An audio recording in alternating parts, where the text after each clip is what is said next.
રોજ 7 થી 8 કલાકની નિયમિત ઊંઘ લો છો છતાં પણ સવારમાં ઉઠીને થાક જેવું લાગે છે, ફ્રેશ ફીલ નથી થતું, પછી એકાદ ચા કોફી પી લો એટલે સારું લાગે ને 12 વાગતા સુધીમાં સેમ સિચ્યુએશન.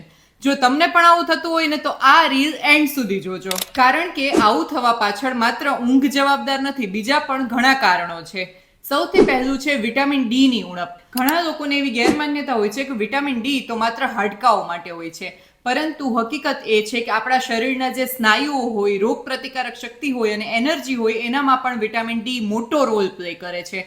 અને જો એની ખામી હોય ને તો તમને આખો દિવસ સુસ્તી લાગે, શરીર ભારે લાગે, સીડી ચડવામાં થાક લાગે, નાની નાની વસ્તુઓમાં થાક લાગે. બીજું છે આયર્નની ઉણપ.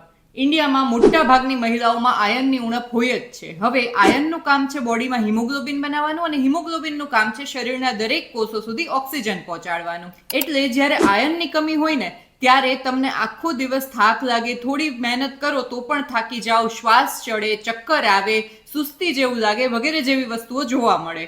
અને જો આને સોલ્વ ના કરો તો લાંબા સમયે એનિમિયામાં પરિણમે. ત્રીજું, ઊંઘના કલાકો નહીં, સમય પણ એટલો જ મહત્વનો છે. ઘણા લોકો એવું કહેતા હોય કે અમે રાતના 2 વાગે ઊંઘીએ ને સવારે 10 વાગે ઉઠીએ તો થઈ ગઈ ને 8 કલાકની ઊંઘ. પરંતુ હકીકતમાં આપણા બોડીની સર્કેડિયન ક્લોક હોય છે અને એ ક્લોક મુજબ તમારે 10 થી 11 વાગે સૂઈ જવું જોઈએ અને 6-7 વાગે ઉઠો એ આઈડિયલ ટાઈમ છે અને એમાં જ તમને પૂરી ફ્રેશનેસ ફીલ થાય છે. ચોથું છે વિટામિન B12 ની ખામી. તો વિટામિન B12 નું કામ શરીરમાં માત્ર નર્વ્સને પ્રોટેક્ટ કરવા પૂરતું નથી, પરંતુ મગજની જે એનર્જી છે ને એમાં પણ એનો મોટો રોલ છે. અને જો એની ખામી હોય તો તમને બ્રેઇન ફોગ થાય, નાની નાની વસ્તુઓ ભૂલાઈ જાય, સતત થાક લાગે, ઉપરાંત હાથ પગમાં જણજણાટી થાય એવા લક્ષણો જોવા મળે. અને ચોથું, થાઇરોઇડની સમસ્યા. જેના શરીરમાં થાઇરોઇડ હોર્મોન ઓછો બનતો હોય એટલે કે હાઇપોથાઇરોઇડિઝમની સમસ્યા હોય ને એને થાકના લક્ષણો ખૂબ વધારે જોવા મળે છે, કારણ કે એમનું મેટાબોલિઝમ ધીમું પડી ગયું હોય છે.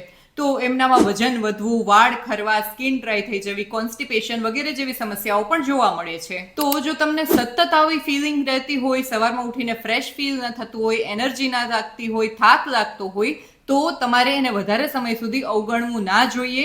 એ માત્ર ઊંઘના કારણે નહીં પરંતુ ઉપર દર્શાવેલા બધા જ કારણોના લીધે પણ હોઈ શકે છે. હવે આ રીલ જલ્દીથી એ બધા જ લોકોને શેર કરી દો જે આખો દિવસ થાકી ગયો એવી ફરિયાદ કરે છે. અને અમારા પેજ યોગા કૃતિને ફોલો કરવાનું ના ભૂલતા.